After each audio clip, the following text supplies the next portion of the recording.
Hi guys, today I am doing my March wrap-up. This month I managed to finish 12 books and I read 3,741 pages. One of the books that I read this month was an audiobook and one of them was an ebook. I do not count page numbers for those, even though I do have physical copies of those books. I managed to do 2 readathons this month. I did both written wrap-ups for both of those that will be linked below, and I did a video wrap-up for the 2 of them combined, which is also linked below. I wrote reviews for most of the books that I read this month, and all of my reviews will be linked below. Any information you need will be linked below. So let's get into these 12 books. The first book I finished was Library of Souls by Ransom Riggs. This is the 3rd and final book in the Miss Peregrine's Home for Peculiar Children's trilogy. It was interesting. It wasn't as good as the other 2. I found this one a little bit more boring. It was still a good finish. It was still a very good wrap-up to the series. It just wasn't the best book in the series, in my opinion. I rated this 3 out of 5 stars. The next book I finished was The Reptile Room by Lemony Snicket. This is the 2nd book in the series of Unfortunate Events. I have slowly been making my way through this series. This is my first real reread. It was good. In this one, they go to live with their Uncle Monty, who is a snake expert, and then obviously Count Olaf shows up and ruins everything.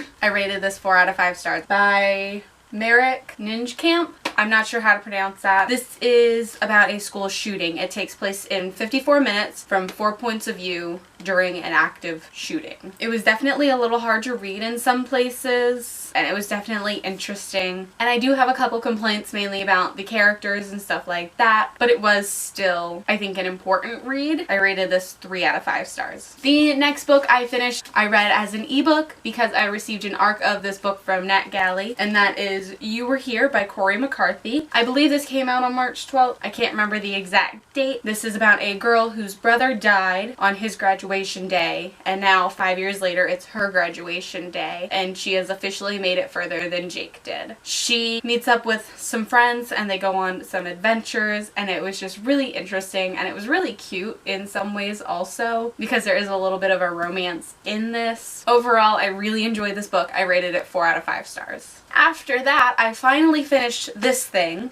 I decided to read this for my first readathon, which was the #ayearathon. This was round 3, horror suspense thriller. I hated this book. It was awful. I read over 700 pages of this book in a week because I started this in October, and I hated this. I rated it 1 star. I have a written review up for this already, and I filmed a video review. I have not posted that yet. I do not know when that will be up. After that, in the same week, I went on to read Bird Box by Josh Malerman. This was recommended to me by a lady in a bookstore. I did not get her name, and I wish I had. I can't wait to go back to that bookstore and tell her how much I did enjoy this book. This is about a woman. This takes place in 2 timelines. One is leading up to an event, and the other one is starting at that event, going to whatever ends up happening. So you're watching her do this journey, and then you're learning why this journey is happening. This thing. Nobody knows what it is. If it's man, if it's beast, nobody knows what it is. But whenever you see it, you become extremely violent. So people don't go outside anymore. And if they do, they have blindfolds on and stuff like that. So it's a really suspenseful thing. I enjoyed it. I rated it 4 out of 5 stars. After that, I read Catacomb by Madeleine Roux. This is the 3rd and final book in the Asylum trilogy. Just like Library of Souls, it was a little bit disappointing because it wasn't as great as the other 2. The other 2 books in this trilogy really got me. Like, I was scared. They made me uncomfortable. I didn't want to read this book because I thought it was going to be scarier than the other 2, and this one just kind of fell flat. It was, the whole issues were all wrapped up pretty nicely in this. We get to understand everything, but it just wasn't as scary as I thought it was going to be. I read this book on the one day that my 2 readathons overlapped, and that was on Sunday, so this worked for both my #ayearathon horror thriller suspense, but it also worked for Slay That Series because I slayed that series. I rated this 2 stars. The Wide Window by Lemony Snicket. This is the 3rd book in the series of Unfortunate Events. In this one, the children go to live with their Aunt Josephine, who lives on a cliff overhanging Lake Lachrymose, until Count Olaf shows up and screws everything up again. This one was the first book that I ever read from the series of Unfortunate Events, so this is still my favorite. Maybe I'll have a new favorite rereading these, but I do still